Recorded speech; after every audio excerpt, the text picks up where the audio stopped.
Team Brownsville was created by 5 close friends who took it upon themselves to assist immigrants seeking asylum at the border in their hometown of Brownsville, Texas, when no one else was. Today, the founders of the nonprofit organization join me to discuss their work. Welcome, Andrea Morris-Rudnick, Sergio Cordova, and David Lucio, and Dr. Melba Lucio of Team Brownsville. Thanks for coming on, guys. I appreciate it. Describe the city of Brownsville, Texas. This is where you guys are right now.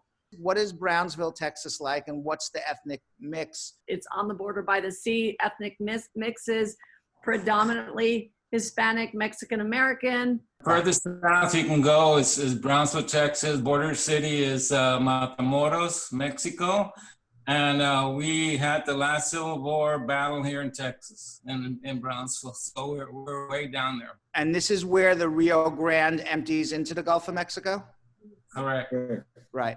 Now, there is a bridge that goes over the Rio Grande. Is that what separates Mexico from the United States of America? That's Yes. right. Yeah, so describe what that's like, the logistics of that bridge. Actually, in Brownsville, we have 3 international bridges. Uh-huh. The Gateway Bridge is the one we've been crossing and helping because the immigrant camp is set up right across the Gateway Bridge. And the other bridges are not used by immigrants to cross over as much? They are, but there was enough area and land there where that's where the camp ended up being, in that particular bridge. But I would say the bridge is probably a quarter of a mile long. Now, let's talk a little pre-Trump. What was the immigration policies like in your community in Brownsville, Texas? Okay, pre-Trump, there was no metering. What is metering? Okay, metering is when people were not allowed to cross the bridge freely. Before metering, any person could just walk over the bridge and ask for asylum. When the Trump administration started, they put Customs and Border Patrol agents in the middle of the bridge. Anyone who has a passport or has the proper documents can cross. Asylum seekers are not allowed to cross. And how do they limit the number of people that come on the bridge by metering? They come to the middle of the bridge. If you're here to seek asylum, you are not allowed to cross. They put you on a list, on a waiting list, because they only wanted a few people to cross per day. When we first started going, there was about 20 people waiting to cross. And sometimes 2 or 3 or 4 days go by and they don't let anybody cross. Mm-hmm. So we never knew how many. We saw the list grow from hundreds to over 1,000. Pre-Trump, they would apply for asylum, they would be allowed through, they would come into America, and then there would be some social services for them on the American side.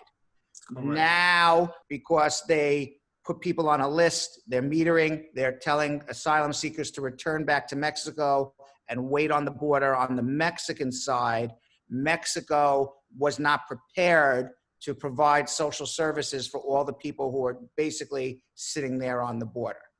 Correct. That's right? Correct. Metering occurred way before MPP kicked in for us on the Brownsville-Matamoros border. So metering meant that people were told to wait on the list, and they would wait 2 or 3 months, and they would cross, and we wouldn't see them back again. I mean, it was a hard wait, and it was very difficult, but we really had no idea what was to come, because with MPP, it's indefinite wait. MPP was a policy that was put in place, started on the Tijuana, California border first, and it's Migrant Protection Protocols is what it means. But the word protection is a misnomer because basically it's trying to prevent people who want to request asylum from coming into the United States. And so the aim is to never let them in. What are the things that they are doing in the MPP program systemically to show you that the aim is never to let them in? They set up court systems on the bridge itself. Right after you cross, they set up these tents, and that's their court. And so people are not allowed into the US to go to the regular court system. There are these fake tents that they built, and the judges aren't even there. They are through a Zoom video conference doing here. And so our understanding is that less than 1% of the people that are going through those courts are actually giving asylum. So it's basically the court is a tent on a bridge with a judge that's video conference through from another area. Yep. And it's just a quick way to process people to not let them in and say that they went through a system which really is a fake system. How did you guys all meet, and how did you decide that you wanted to start a program to help asylum seekers who are coming to this bridge? We started because one Sunday morning, two years ago, I got an email from a friend, Mike Seifert, that they were needing help with asylum seekers in McAllen, Texas, in the bus station. And at that point, I called Sergio and Mike, and Melvin and I went with them to McAllen. We saw the need. We went to the nearest dollar store and provided, got all kinds of toiletries and brought them to the bus station. That's how we started. But McAllen is about an hour drive from Brownsville. We researched here in Brownsville, and the need was the same, basically. And really the people that went above and beyond were Sergio and Mike and my wife, Melba, because they got on Facebook and they started telling people for the need, and it just snowballed. The thing with Team Brownsville is you have a lot of people that just want to help because they love people. It's the humane thing to do. Where are they coming from mostly? We have people from Guatemala, from El Salvador, Honduras. And these are all people who were returned back to Mexico, and now a year later, they're still at the border trying to come in. Yes. So they've been at this border now for more than a year, maybe longer. Many of them have. What are their conditions, and what happens after they don't get approved? They just still wait there? They're giving their first court date when they come across, when they finally get their time to come across. And then they're saying, okay, we're going to give you a future court date 6 to 8 months later. During that time, you're going to get your evidence together and whatever you're going to get together to fight your case. But you're not going to come into the U.S. You're going to wait in Mexico. And so that's where they're waiting. And then sometimes they get a second court date, and then they say, okay, 6 months later, you're going to have your next court date. So go back and wait in Mexico. And is Mexico doing anything to assist them or not really? So we've been working pretty closely with the INM, which is the Mexican equivalent of what would be our CBP, our Border Patrol. They have made it very clear to us that we are visitors in their country and that we have to abide by their rules. And so every time we want to do something, we have to ask them if we can do it. So for example, everything from how many tents we can provide Wi-Fi or not, to the food program we do, every single thing has to go through them and through their system. So as far as whether they're providing something, they built some domes that have tents underneath them. They built some concrete showers.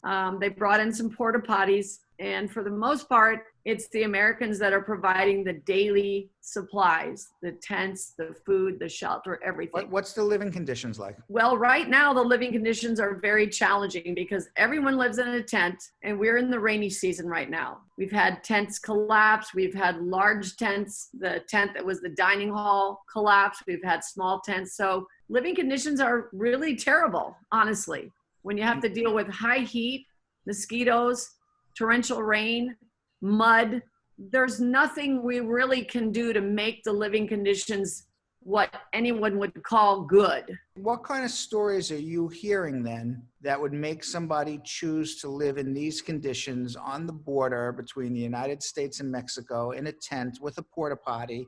They know that if they return to the country, someone would not be alive today. Some of them will tell us, I had a 14-year-old daughter that was raped by a gang, and they come and do it daily, and there's nothing I can do about it.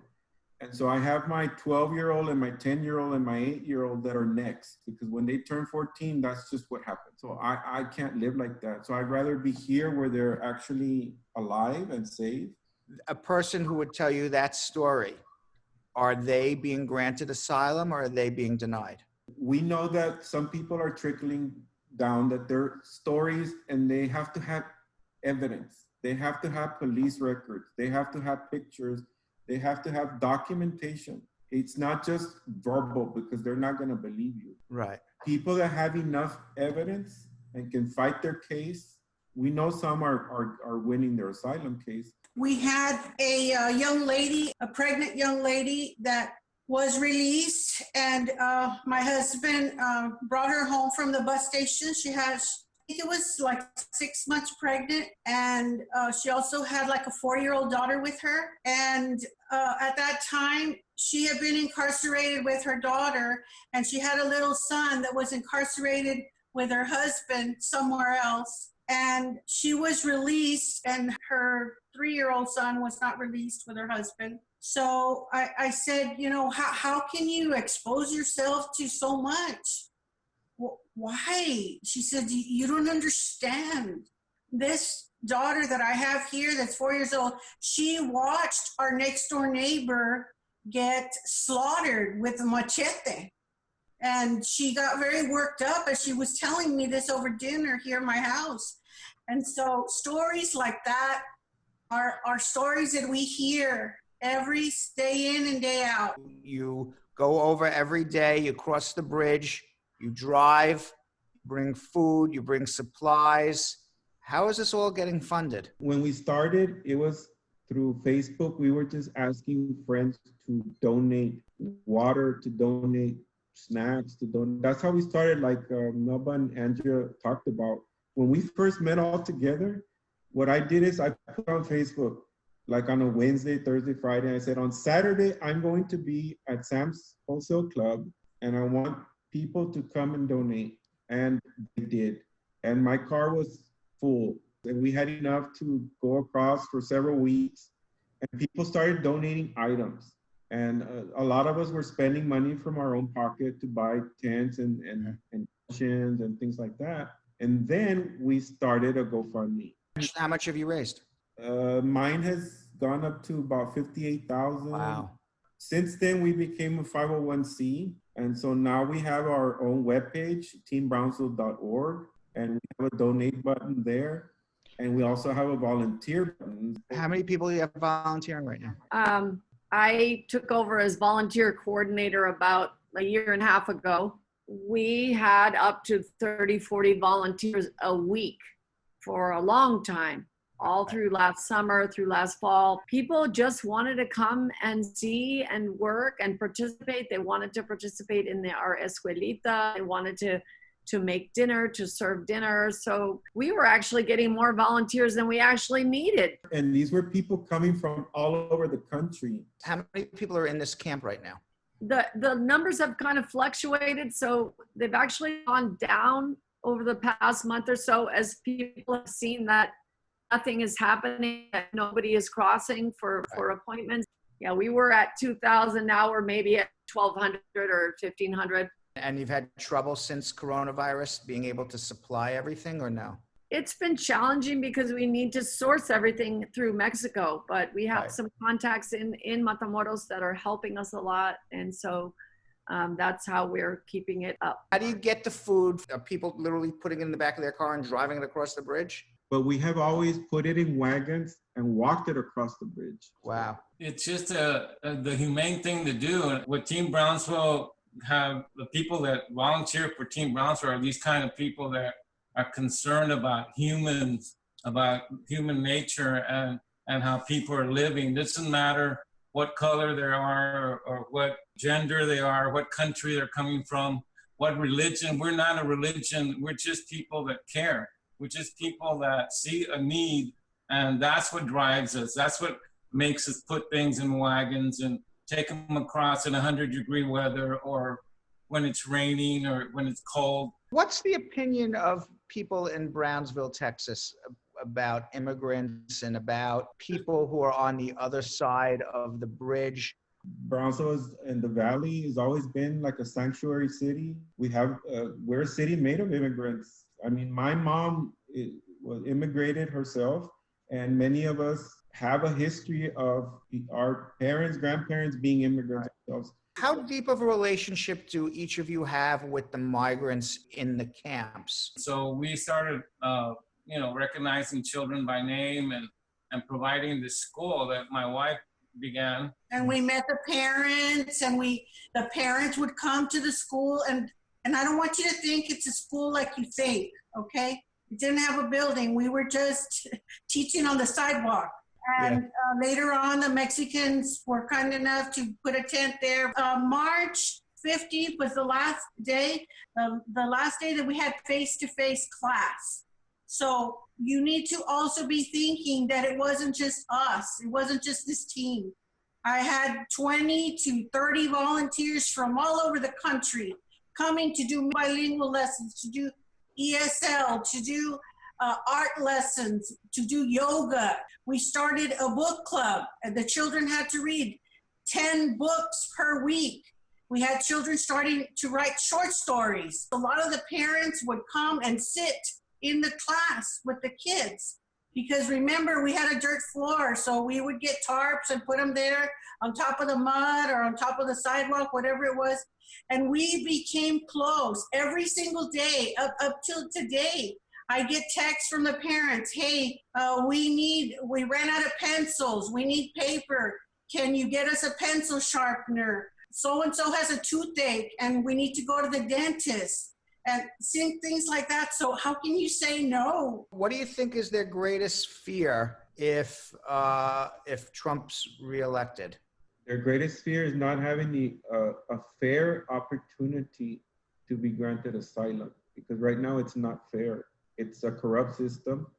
Not being able to actually have a true court system that will give them the opportunity to fight their asylum case. They're coming up on what they consider to be their last court appointment before a decision is made. And so with all these pushbacks and the fact that they can't cross and go to their last appointment, it's just causing more and more anxiety. They hear other people's stories about not getting asylum, and they wonder if that's what's going to happen to them. They have a lot of faith, honestly. Right. And they continue to feel like, you know, God is on their side and that somehow they're going to get through this process. The only way to get through is with faith at this point, because they have been treated extraordinarily bad. How can people donate to Team Brownsville, to donate to help the migrants on the other side of the bridge? TeamBrownsville.org is our webpage. Very simple. And you can go there to donate, and you can also go there to volunteer. That's correct. We have a donate button and a volunteer button. And I want you to make sure your listeners know that nobody in Team Brownsville is paid. Everybody is a volunteer. And so all the funds go directly to the asylum seeker. Can I also tell you our other mission is helping at the bus station, because people are still being released from the detention centers to the bus station. A group of 6 young men from Guatemala were dropped off at the bus station very late, 6:37 in the evening, and they couldn't get tickets till the next day. So I picked them up, and this is another thing that Team Brownsville is doing, is providing a hotel room for them, providing dinner for them. And then Mark just went right now to take them back to the bus station, because when they're dropped off there, they're dropped off without any money, with no food, with nothing but what they're wearing. This is a show about reaching your American dream. Tell me what your American dreams are. For people to live in peace and to share our gifts with one another. Equality and justice for all children. My American dream is freedom and justice for all. My dream is to wake up tomorrow and for racism to be gone, evaporated from the earth, because I believe that all of this is rooted in racism. And if we just get to know each other, we would realize that there's no difference, that we all bleed the same, we all hurt the same, we all share tears the same. Thank you very much for coming on. You guys are doing an amazing job down there. Thank you.